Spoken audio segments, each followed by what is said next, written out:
को किसी particular elevator identification में कोई प्रॉब्लम हो?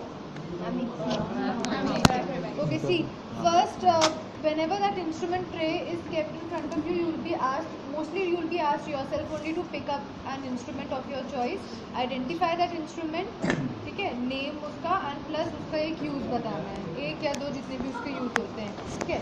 तो when you identify the instrument along with the name, you have to tell about which side instrument it is, ठीक है. So suppose if we talk about the different kind of elevators, first we'll start with the simplest elevator. This will be your Warwick James. Sorry, this is your straight Warwick James elevator. ठीक है, straight Warwick James elevator. इसका कोई particular side नहीं होता है. Elevators में straight elevators का कोई particular side नहीं होगा, but you will be asked how these are used. ठीक है, एंड कौन से प्रिंसिपल पे काम करते हैं. तो स्ट्रेट एलिवेटर्स किस पे काम करते हैं? They can work on your lever and fulcrum principle as well as your wedge principle. ठीक है, तो the concavity, this concave side of the elevator should be facing towards the tooth which has to be removed. Okay, then depending upon कौन से principal पे इसको use कर रहे हो, लीवर में फल्क्रम प्रिंसिपल रहेगा तो your interdental bone will be acting as the fulcrum, or sometimes the buccal cortical plate in case of mandible will be taken as fulcrum. ठीक है, you have to explain the whole principle कि liver जो रहता है वो first order का liver रहता है जिसमें एफर्ट एक साइड पे होता है, रेजिस्टेंस एक साइड पे होता है, बीच में फल्क्रम रहता है. ठीक है, देन इफ़ पॉसिबल वहाँ पे अगर मैंडिबल पड़ा होगा तो मैंडिबल में उसको अप्लाई करके दिखाना है. कैसे अप्लाई करोगे वो बताना है तुम्हें कि कौन सी एक साइड की तरफ रखोगे. हाँ, and you will demonstrate how the air is going to be used. ठीक है, so your straight Warwick James elevator. Then in the straight elevator we have another category. These are the Coupland elevators. ठीक है, again they'll be working on the liver and fulcrum principle, no side determination. Now these are your apex elevators. Apex elevators work on generally the wedge principle. ठीक है, and they are mostly used in case of maxilla.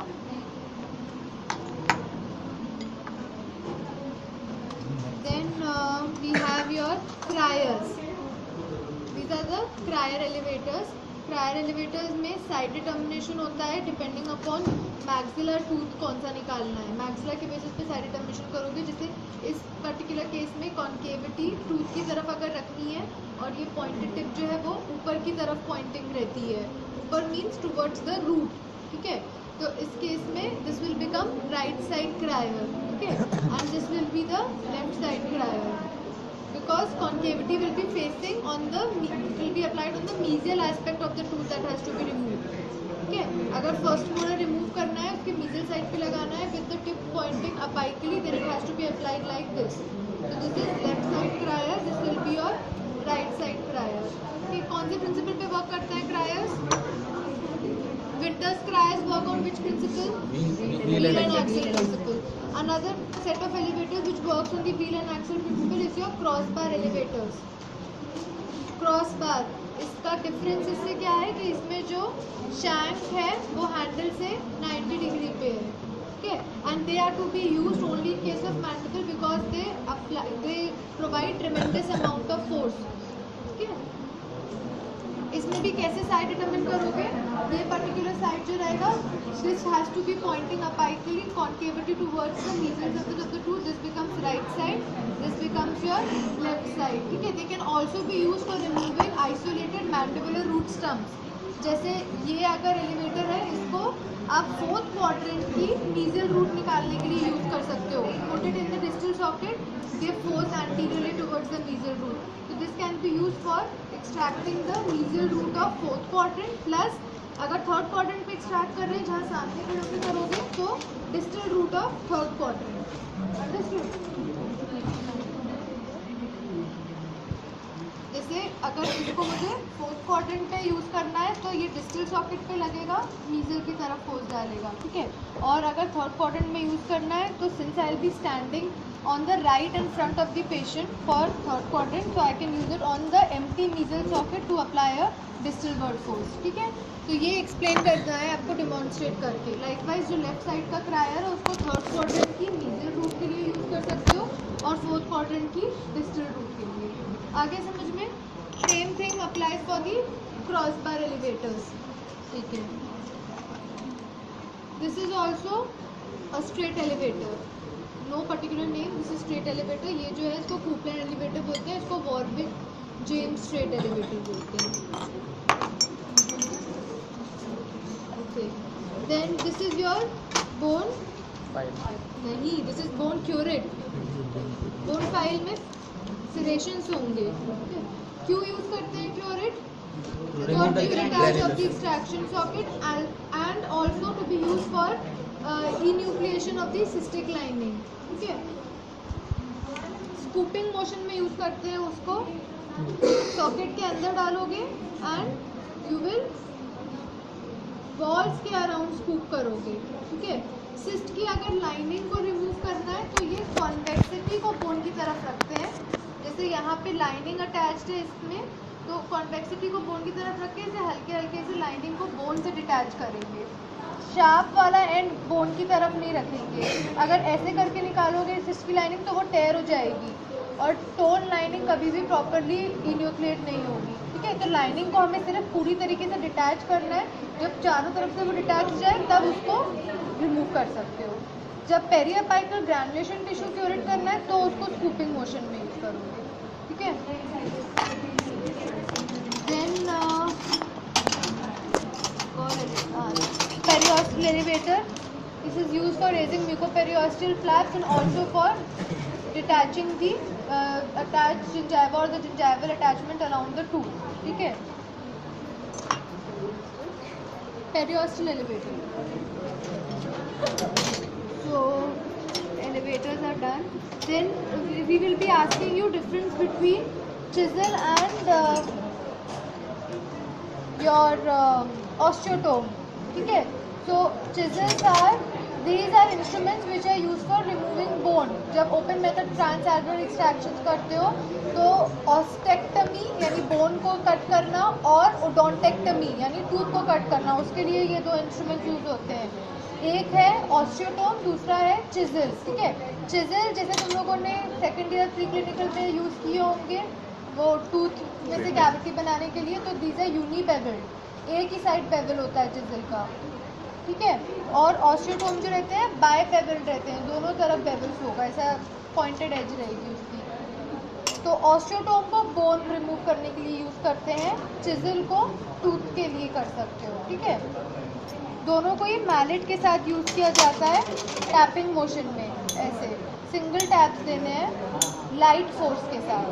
ठीक है, तो mallet हो गया ये. This is your osteotome, this is your chisel. ठीक है, फिर we come to the forceps. इसमें पूरी फोसेप्स नहीं रखी है. This is your maxillary anterior forceps. It has got no sides. It has to be used. Parts of a forceps पता है सबको? Beaks, hinge, handle. Maxillary forceps to be used in the palm up grip. Difference between maxillary and mandibular forceps: beaks are in line or slightly angulated as compared to the long axis of the handle. Whereas in mandibular forceps, beaks are bent at right angles to the long axis of the handle and they are to be used in the palm down grip. Difference between maxillary and mandibular forceps. So this is maxillary anterior forceps used for extracting maxillary anteriors, that is your central incisor, lateral incisor and canine. Beaks are straight along the long axis of the handle and they are closely approximated because labiolingual diameter of the maxillary anteriors is less. ठीक है, then premolar forceps, beaks are slightly bent forward to the long axis of the handle and because of the greater buccolingual dimension of the premolars as compared to the anteriors, the beaks will be slightly far apart. ठीक है, so this is maxillary. Premolars again no sides because जो second premolars होते हैं उनमें कोई bifurcation नहीं होता. First premolar में 2 रूट्स होती है जो कि एक बक्कल और एक लिंगुअल होती है. तो बाइफर्केशन मीजल और डिस्टल साइड पे होता है, तो इसलिए कोई साइड डिटर्मिनेशन नहीं है उसका. ठीक है. Side determination is seen in the maxillary molar forceps. Molar forceps में we have 2 categories. One is the conventional maxillary molar forceps, which is used when the tooth structure is sound, it is not grossly decayed. You have sound tooth structure, then you can use the maxillary molar forceps, जिसमें जो 2 peaks रहती है उनका different जो shape है वो different है. Triangular वाला शेप वाली जो पीक है वो बक्कल साइड पे आएगी to hold the tooth in the bifurcation area. So this becomes the left side maxillary molar forceps and this becomes your right side maxillary molar forceps. Okay. Rules for applying forceps.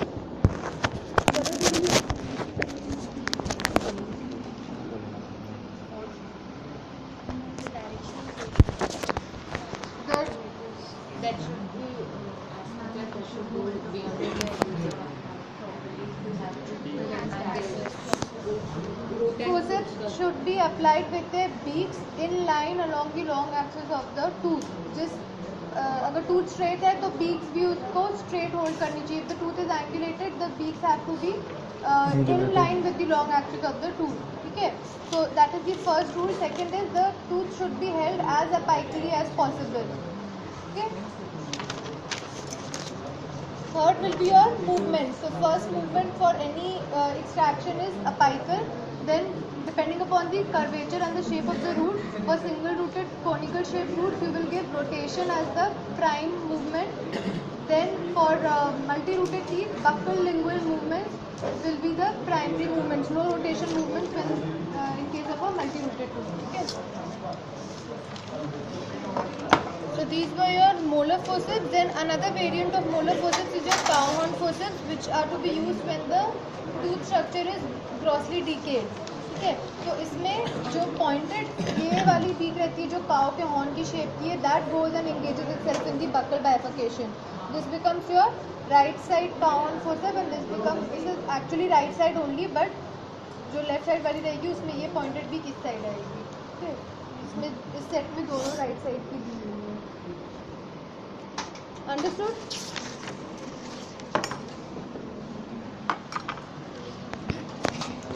Then this is your bayonet forceps used for extracting the maxillary root stumps. Okay.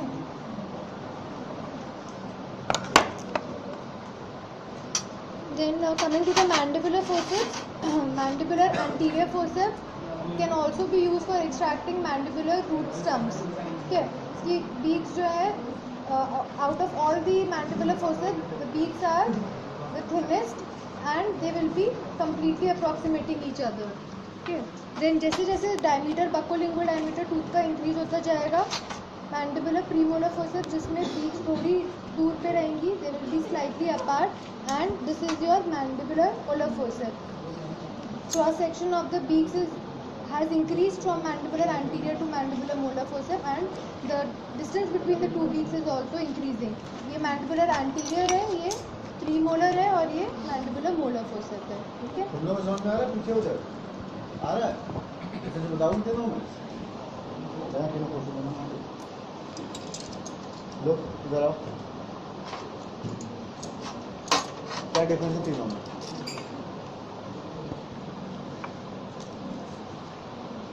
क्या difference है?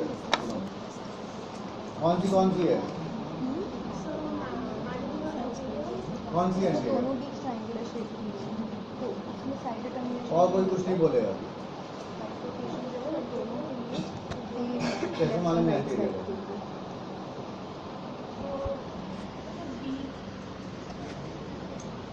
बाकी हम beak नहीं है.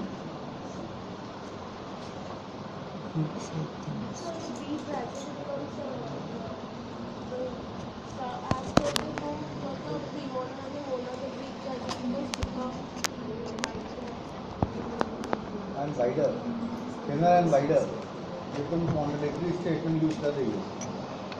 Thin भी हो रही है, वाइड भी हो रही है. ठीक है. दिखाओ जरा कहाँ से ठीक है.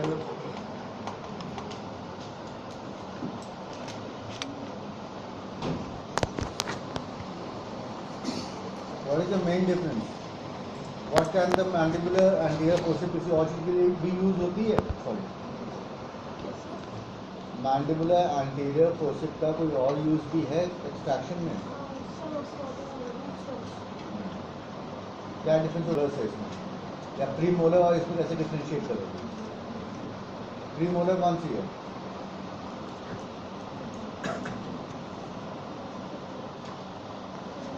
यही प्री मोलर, यही एंटीरियर है। क्या डिफरेंस है दोनों में? प्री मोलर और एंटीरियर फोर्सेप्स में कैसे डिफरेंशिएट करोगे? नहीं मालूम? अभी तो बताया मैम ने। अगर तुम लोग को समझ नहीं आया पूछो यार, मैं रिपीट नहीं करूँगा।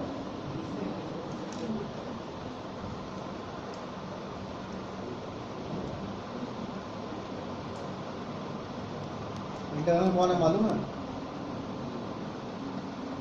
इंटरनल कौन है? हैं? पास नहीं करने वाला मैं इसको। जो स्कूल फीडिंग हो रही है ना, उसके बाद भी अगर तुमने नहीं बताया तो पास नहीं करने वाला मैं। ना मैं सुनता हूँ किसी की।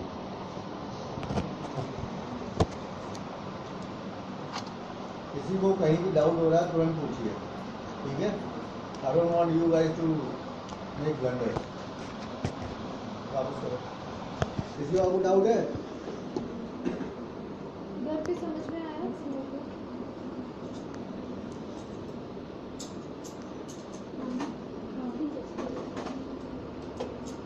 अभी पूछ लो, 100 बार एक्सप्लेन करेंगे, आज के बाद नहीं होगा, ठीक है?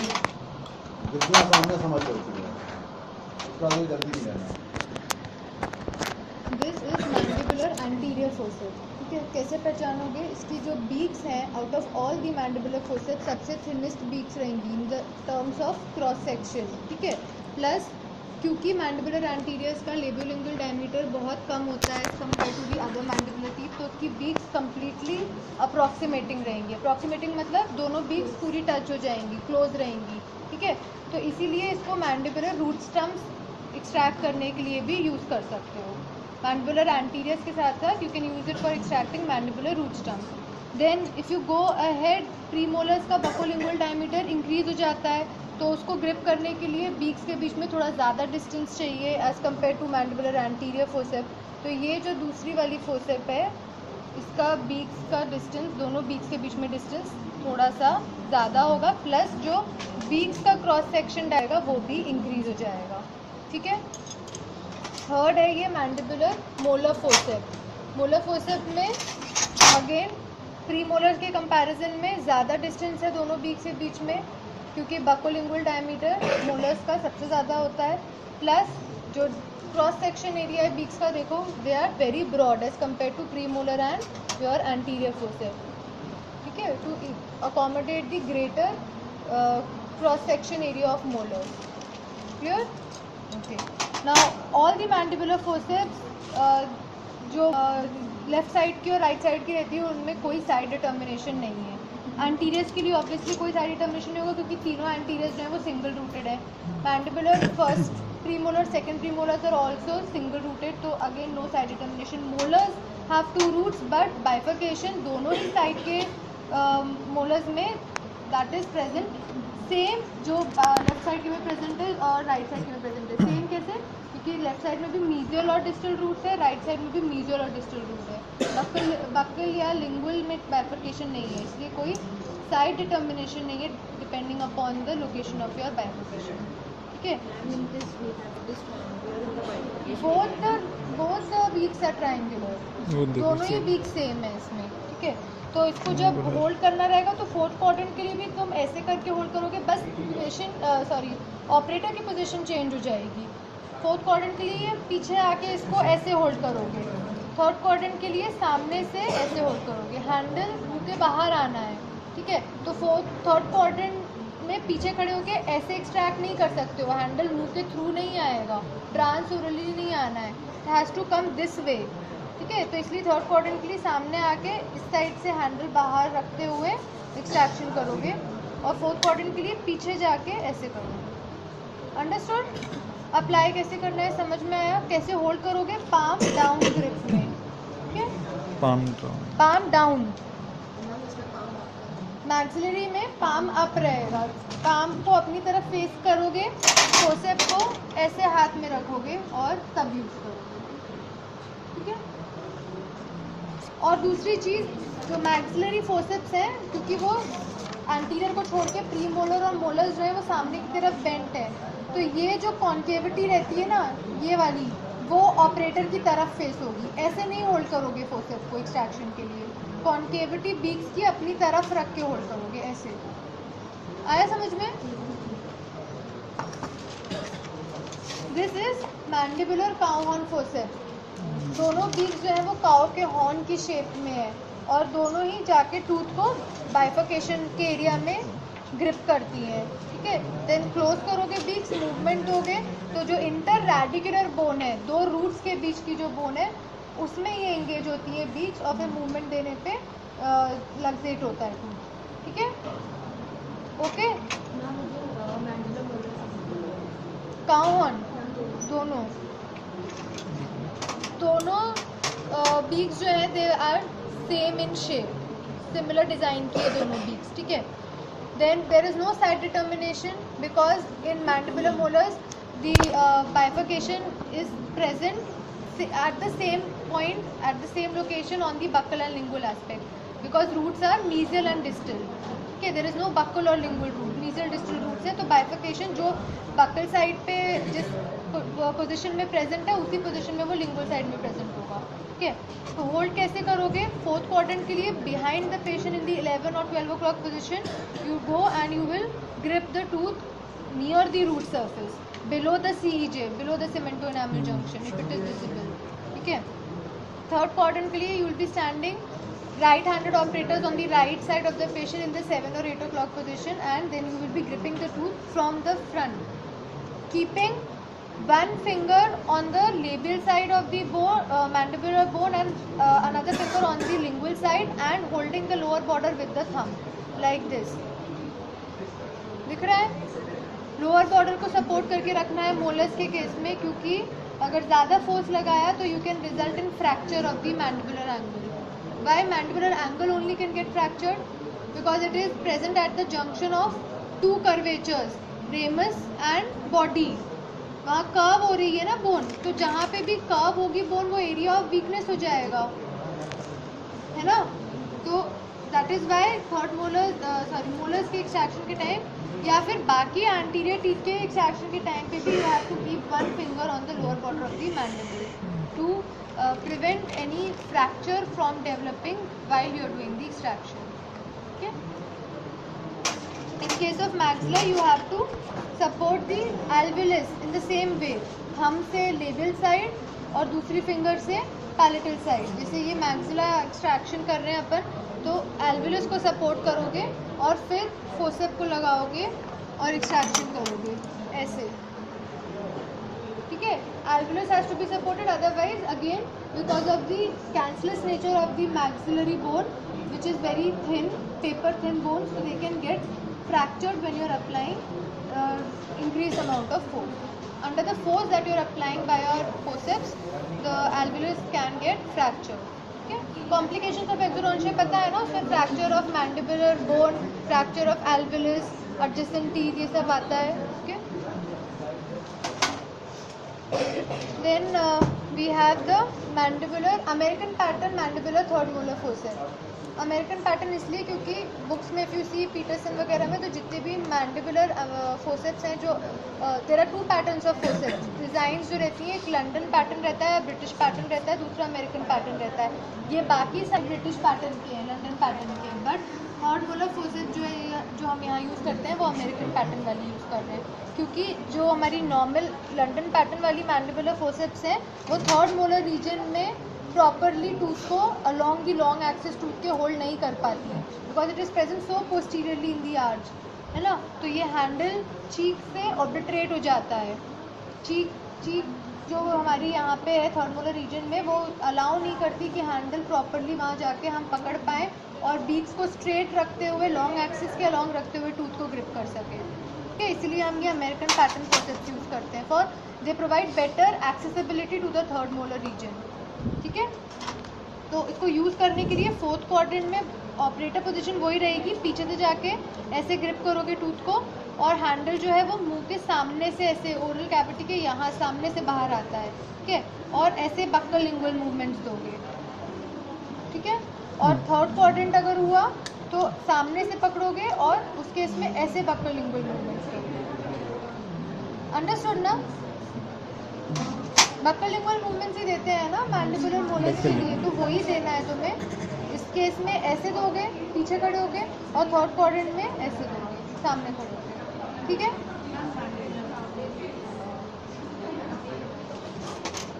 Mandibular cow Mandibular cow horn forceps, the beak, they are called as cow horn because the beaks are shaped like the horns of a cow. ठीक है. Then the purpose is when there is no sound tooth structure, that means for extracting grossly decayed mandibular molars. ठीक है. तो you will hold the beaks, pushing them apically near the bifurcation area so that the tips of these beaks engage themselves into the interradicular bone present between the mesial and distal root. So once you close the beaks, after you have held the tooth properly, the beaks will go and engage themselves in the interradicular bone. They will find their way into the interradicular bone.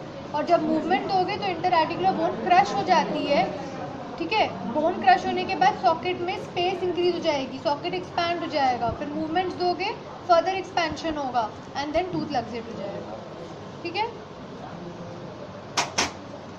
तो अभी कोई doubt है फोसेप्स और elevators में?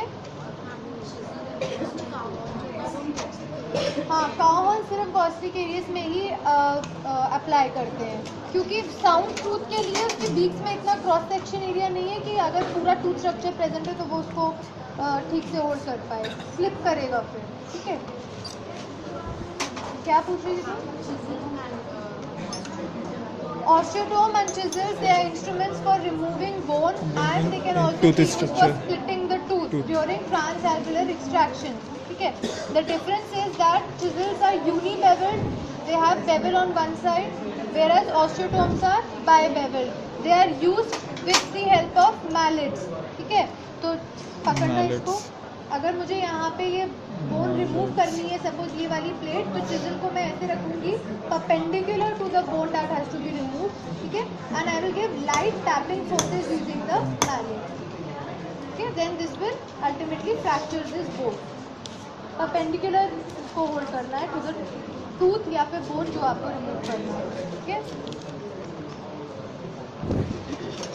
Similarly chisel use करोगे तो ये sharp and को बोन की तरफ रखोगे ऐसे, ठीक है, और यहाँ पे लाइट टैपिंग फोर्सेस दोगे, तो ये फोर्स जो है चिजल की शार्प वाली जो एंड है इस पे डिलीवर करेगी बोन पे, और ये बोन फिर टूट जाएगी, फ्रैक्चर होकर निकल जाएगी, ठीक है।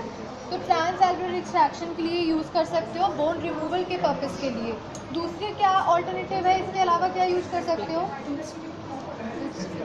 Alternative for bone removal, burs, bone burs, ठीक है।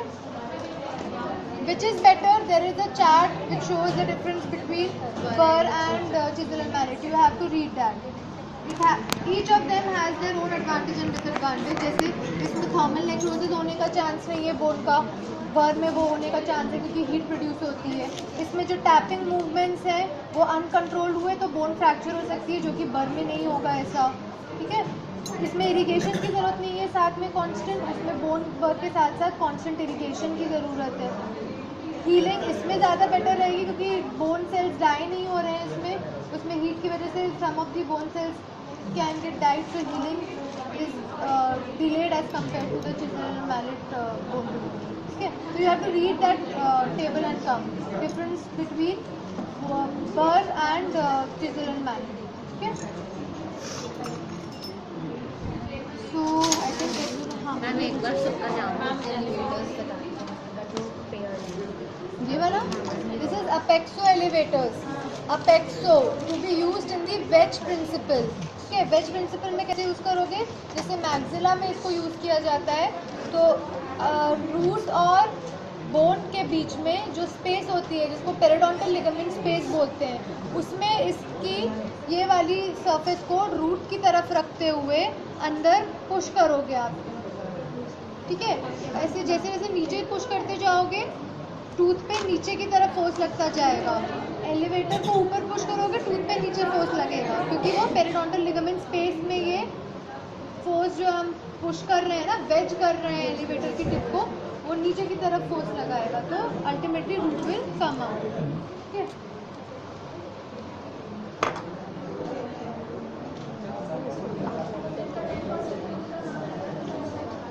क्रॉस बार है ये, क्रायर नहीं है। क्रॉस अगर इसको मैंडिबल में फोर्थ क्वाड्रेंट में यूज़ करना है तो डिस्टल रूट निकालने के लिए यूज़ कर सकते हैं। मीजियल सॉकेट में डालेंगे, इस हैंडल को ऐसे पकड़ेंगे, ग्रिप करेंगे और ऐसे मूवमेंट्स देंगे, रिस्ट का रोटेशन। ठीक है, व्हील एंड एक्सल प्रिंसिपल में क्या होता है, व्हील के अलोंग हम सर्कमफेरेंस ऑफ द व्हील के अराउंड हम फोर्स डिलीवर करते हैं। तो ये इसको समझ लो कि ये व्हील का सर्कमफेरेंस है, तो इसमें फोर्स तुम ऐसे डिलीवर कर रहे हो। और ये जो लोड है, मतलब जो हमारी रूट पीस है, वो रेजिस्टेंस है। ठीक है, तो वो उसको ऐसे लिफ्ट कर देगा। ठीक है, बेसिकली जो ये टिप है ना, ये जाके इंटररेडिकुलर बोन को तोड़ देती है और फिर सीधे ये रूट पे एंगेज हो जाती है और फिर रूट लिफ्ट हो जाती है। ये जो बीच में इंटररेडिकुलर बोन रहती है ना, दोनों रूट्स के बीच में, वो टूट जाती है ये फोर्स डिलीवर करने से, और वो टूटने के बाद फिर फोर्स रूट पे लगने लगता है, रूट पॉप आउट हो जाती है। ठीक है, ओपीजीज बस एलिवेटर्स और फोर्सेप्स में कुछ Winters cry. ये विंटर्स क्रायर्स है, ये क्रॉस बार एलिवेटर्स है। Both work on the wheel and axle. ये ट्रायंगुलर शेप्ड एलिवेटर्स होते हैं। एलिवेटर्स की क्लासिफिकेशन पता है ना, depending upon the shape. Straight elevator होता है depending upon the shape of the blade. Straight elevator रहेगा, ट्रायंगुलर और pennant shape elevators. You have to read elevators from which book? Archer. Xerox है सबके पास? Okay, so this much is sufficient for minor surgery. ठीक है, अब major में से सारे इंस्ट्रूमेंट्स नहीं है, ट्रॉमा के लिए जो यूजफुल है वो है। तो सबने लीफोर्ड फ्रैक्चर्स पढ़े होंगे अभी थ्योरी के लिए। लीफोर्ड 1 फ्रैक्चर का पर्टिकुलर एक क्लिनिकल फीचर क्या होता है? Le Fort fracture anterior open bite होती है। क्यों? क्योंकि मैक्सिला इम्पैक्ट हो जाता है ना। तो मैक्सिला को डिसइम्पैक्ट करने के लिए ये रोज मैक्सिलरी डिसइम्पैक्शन फोर्सेप्स हैं। ठीक है, तो इसको होल्ड करने के लिए ऑपरेटर पेशेंट के पीछे खड़ा होता है, हेड एंड पे। ठीक है, ये वाला जो कर्व वाला रहेगा वो ओरल कैविटी में जाएगा, ये वाला, और ये जो है ये दूसरा वाला नोज पे जाता है ना। मतलब it will go like this inside, one will go inside the oral cavity, other will be held near the nostril inside. तो इसको डिसइम्पैक्ट करने के लिए you will stand behind the patient, behind the patients head.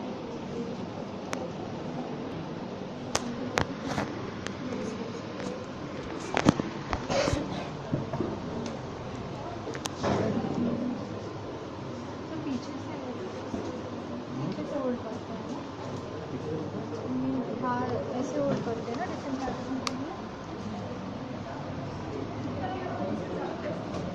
एक room होगा, दूसरा लगे होगा, उसका ये आगे होगा, समझ में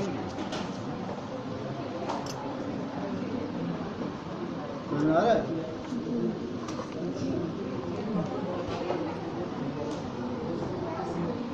ठीक है, जो ये कंपैरेटिवली स्ट्रेटर टिप है, this will go inside the nostril and the other one will be on the palate. ठीक है, दिख रहा है? This is a paired instrument. ठीक है, this is for disimpaction of the maxilla in the vertical plane and in the horizontal plane वो यहाँ पे है नहीं, but in case they ask you horizontal plane के लिए that is Hayton Williams. Hayton, Hayton. HAYTON''S. Regime. So it will be something like this. इसकी 2 beaks रहेंगी ऐसे, ठीक है. हैंडल रहेगा यहाँ पे और बीच में हैंडल में लॉक करने के लिए एक रैचेट रहता है. तो ये क्या करता है, मैक्सिला को ट्रांसवर्स प्लेन में, अगर जैसे पैलेटल स्प्लिट है तो मैक्सिला ऐसा स्प्लिट हो जाएगा ना बीच से. पैलेट से अगर फ्रैक्चर लाइन जा रही है सेंट्रल इंसाइजर के थ्रू तो वो ऐसे स्प्लिट कर देती है. तो उसको हमें ट्रांसवर्सली रिड्यूस करना रहता है, उसकी विड्थ को पैलेटल रिडक्शन करना रहता है. तो तब ये दोनों जो बीक्स हैं ये ऐसे जाके पीछे होल्ड कर लेती हैं पैलेट को, और फिर आप उसकी जो नॉब रहती है रैचेट को टाइट करोगे, वो बीक्स ऐसे पास ऐसी जाएंगी और साथ में मैक्सिला जो पैलेटल स्प्लिट जो है वो रिड्यूस हो जाएगा ट्रांसवर्स प्लेन में, ठीक है. और वर्टिकल प्लेन के लिए ये रोज मैग्नेटरी डिसइम्पैक्शन फोर्सेस, ठीक है.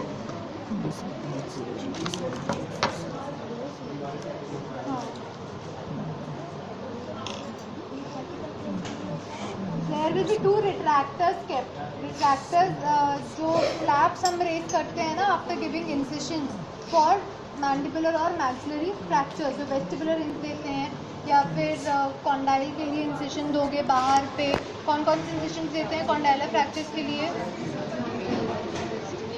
Pre-auricular incision, then post-auricular incision, Hines incision, retromolar incision, submandibular incision. तो incision देने के बाद flaps create होंगे, है ना.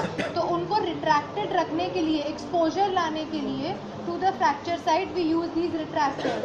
Okay, so they have to be used with this particular end kept over the bone.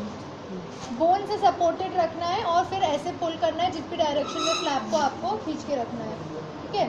तो अगर सपोज मैंने यार रेजिडेंस इंसिशन दिया था, मुझे ये वाला फ्लैप ऊपर की तरफ पुल करके रखना था एंगल को एक्सपोज करने के लिए, तो मैं ऐसे करके इसको बोन के अगेंस्ट होल्ड करके फ्लैप को इसके ये वाले सरफेस पे पुल करके रखूँगी, ठीक है. तो this are Langenbeck retractor. जो एल शेप रिट्रैक्टर है they are Langenbeck, LANGENBACK.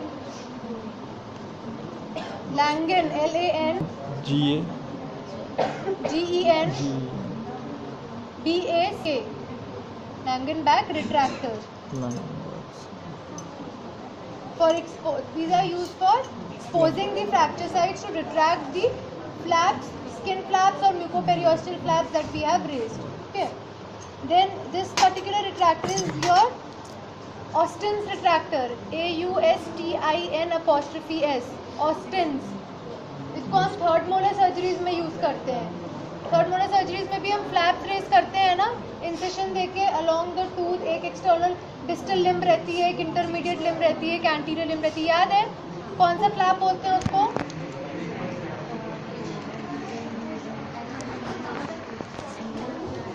Envelope flap होता है और बायोनेट फ्लैप होता है, एल शेप फ्लैप होता है. इंसेशन को क्या बोलते हैं?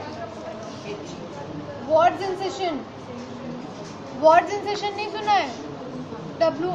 WARD'S.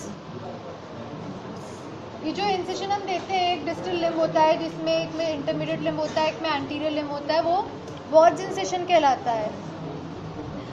नहीं सुना तुम लोगों ने? नीलिमा मलिक में दिया है. अच्छा ठीक है, जाके पढ़ना. तो जो एल शेप फ्लैप या सेमी रूलर फ्लैप, जो भी फ्लैप आपने थर्ड मोलर सर्जरी के लिए एक्सेस के लिए डिज़ाइन किया है, एक्सेस टू द टूथ, है ना, बोन एक्सपोजर, टूथ एक्सपोजर, उसके लिए डिज़ाइन किया, उसको रिट्रैक्टेड रखने के लिए ये ऑस्टिन रिट्रैक्टर यूज़ करते हैं. ओके, नहीं है ऐसा नहीं. फ्लैप पता है क्या होता है थर्ड मोलर सर्जरी के लिए? जैसे टूथ पूरा एम्बेडेड है इस बोन के अंदर, इसके ऊपर जिंजाइवा रहेगा, पूरा बकल म्यूकोसा रहेगा, लिंगुअल म्यूकोसा रहेगा. इंसिशन दिया हमने तो ये हमको एक्सपोजर के लिए फ्लैप को रिफ्लेक्ट करके रखना है, नहीं तो वापस बोन के ऊपर आ जाएगा. तो जो हमने फ्लैप बनाया है, जो रेस किया है, उसको ऐसे रिट्रैक्टेड रखने के लिए वी यूज़ दिस रिट्रैक्टर.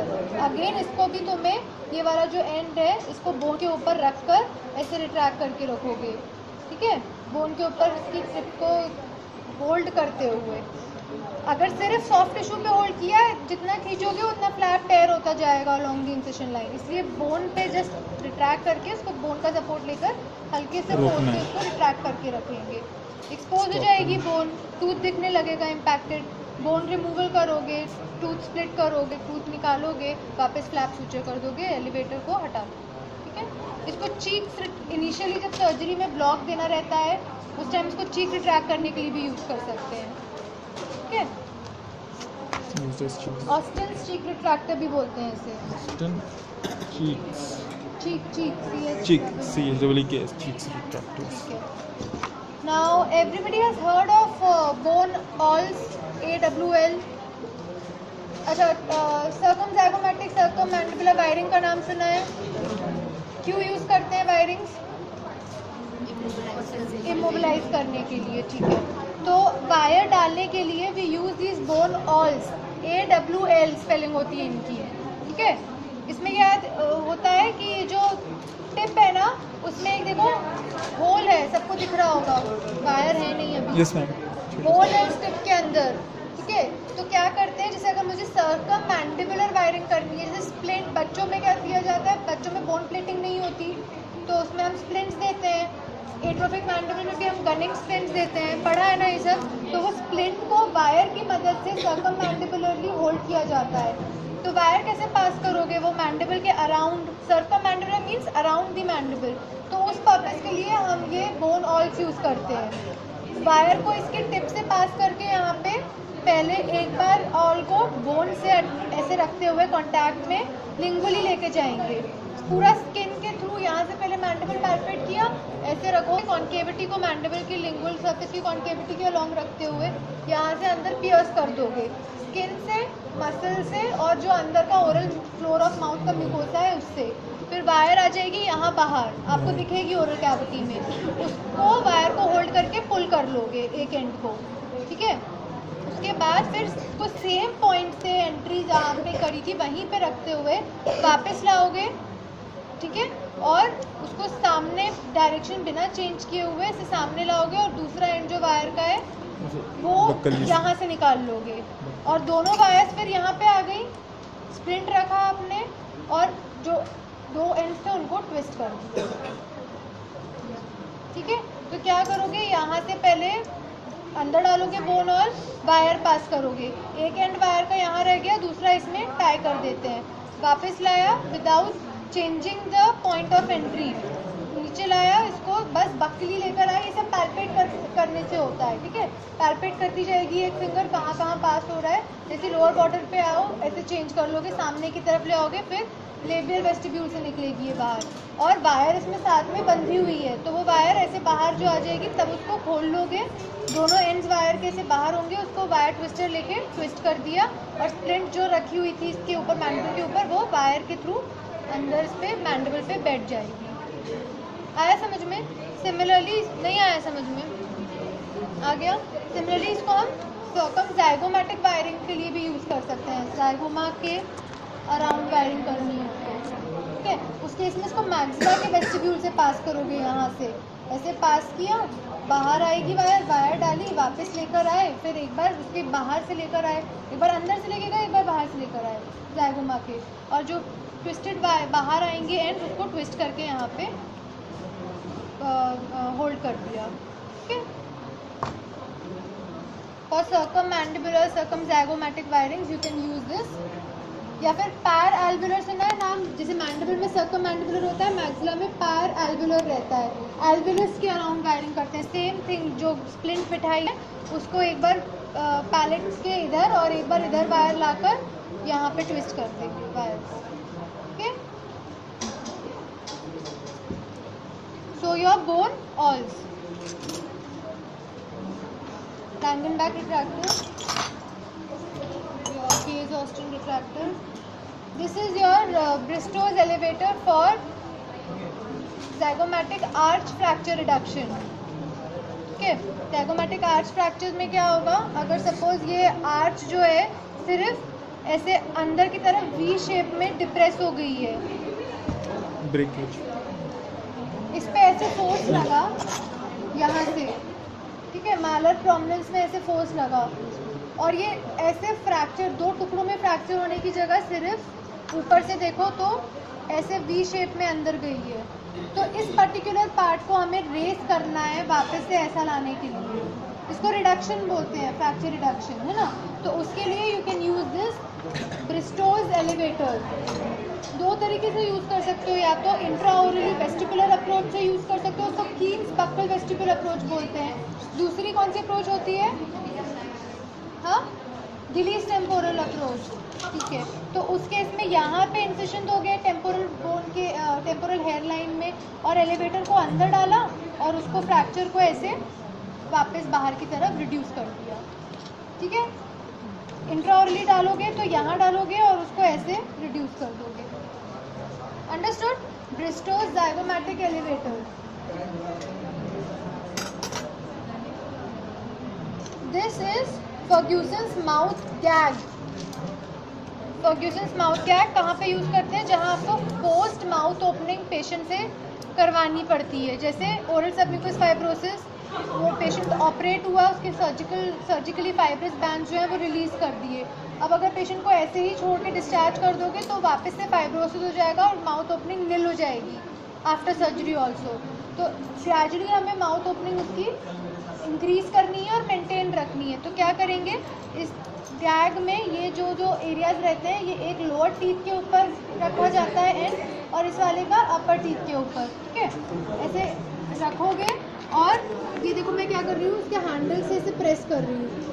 इतना ओपन हो गया सपोज, और मुझे इस पोजीशन को 15 मिनट बिठा के रखना है इस पोजीशन पे, तो ये ऐसे लॉक कर दिया।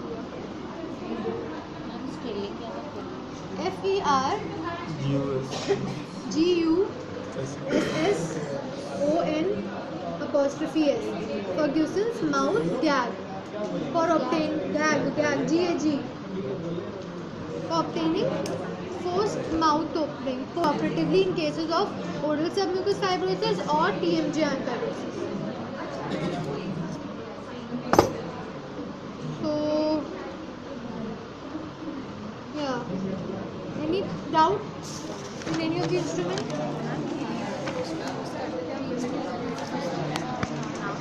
Upper vestibular approach.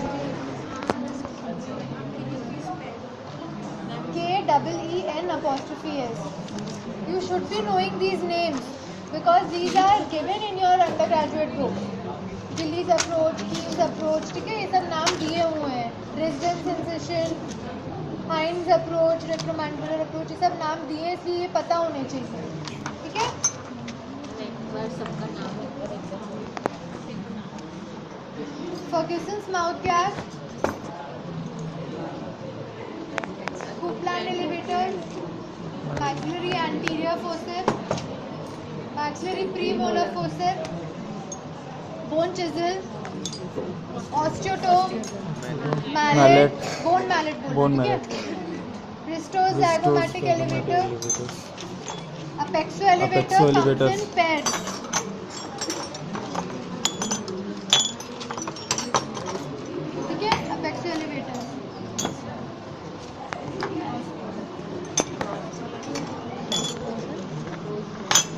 Crossbar elevators, Case Austin cheek retractor, Rose maxillary disimpaction forceps, again a paired instrument. Okay. K Austin, K-A-Y, पूरा नाम उसका Case Austin है. Bone curate, bone owl, straight elevator. Okay. Coupland again. Langenbach retractor. Straight Warwick James. Periosteal elevator. Cryer elevators. Maxillary cow-horn forceps. Maxillary molar forceps. Mandibular anterior forceps. Mandibular premolar forceps. Mandibular molar forceps. Mandibular cow-horn forceps. American pattern mandibular third molar forceps. Bayonet forcep. Ma'am ऐसे ही पकड़ना है ना? नीचे से मैक्सिलम ये finger बीच में नहीं आएगी जब होल्ड करोगे टूथ को। मतलब when will you release it? नहीं इसमें दोनों राइट साइड के दिए हैं पर मैम ये जो मैक्सिलरी बड़े वाले पेयर मैम ऐसे करके मैम ऐसे होल्ड करने के लिए पूछ रही हूँ।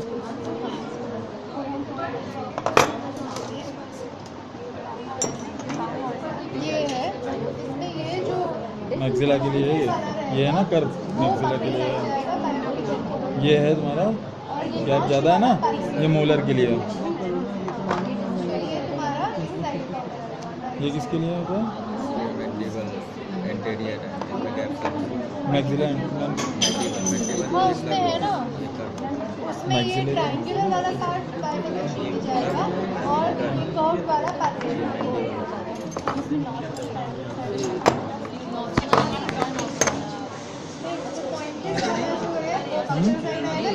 क्यों? घर तो दिख रहा है यार, कुछ नहीं कुछ।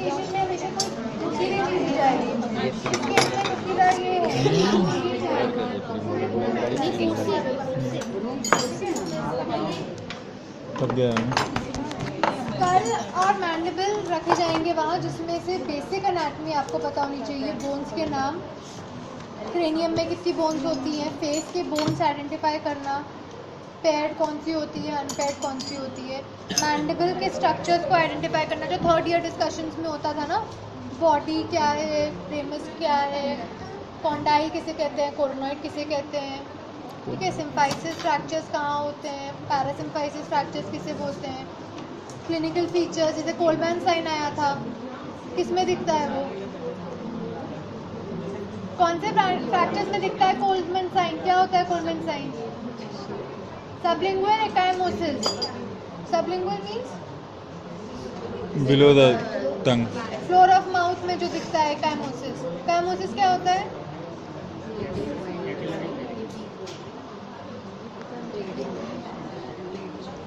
प्लेटिंग, किसी ने जाके पढ़ा नहीं कोलमैन साइन, हाँ, read about those things which you have not answered in the question paper, okay, read about the specific signs, जैसे कॉन्डाइल फ्रैक्चर्स में कौन सा साइन होता है, battle sign, battle sign, Eagleton's criteria कहाँ से पढ़ोगे, किस में दिखता है Eagleton's criteria, cavernous sinus thrombosis में, it is given in Laskin, ठीक है, बुक का नाम लास्किन है, पीजी सेक्शन में ऊपर लाइब्रेरी में मिलेगी। So basic anatomy you have to know, otherwise surgery is useless without anatomy. Bones के नाम, बोन को आइडेंटिफाई करना, तब जाके आपको फ्रैक्चर्स का कुछ यूज़ आएगा। जब पता ही नहीं होगा कि एंगल कौन से रीजन को बोलते हैं, तो एंगल फ्रैक्चर्स के बारे में पढ़ के नो यूज़ ना, ठीक है। तो मैंडिबल मैक्सिला की बेसिक एनाटॉमी, बोन्स आइडेंटिफाई करना, सूचर्स आइडेंटिफाई करना, फोरामेंस इतना डिटेल में नहीं जाएंगे तुम्हारे लेवल पे, बट मैक्सिलरी, मैंडिबुलर और ऑप्थेल्मिक डिवीजन कौन से फोरामेन से निकलती है एटलीस्ट ये तो पता होना चाहिए। ट्राइजेमिनल नर्व की एनाटॉमी पता होनी चाहिए, उसकी ब्रांचेस पता होनी चाहिए और ब्लॉक्स की लैंडमार्क्स पता होने चाहिए, ठीक है। Trigeminal neuroglia. ओके, अभी रेडियोग्राफ्स देख लो।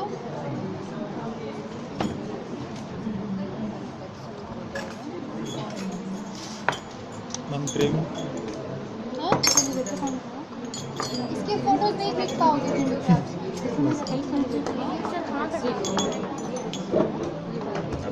बैक कर दो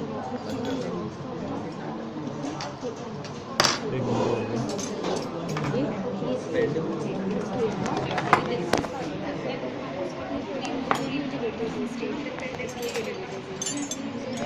अच्छा, okay, I will give you time for discussion, first finish these radiographs. What is this view?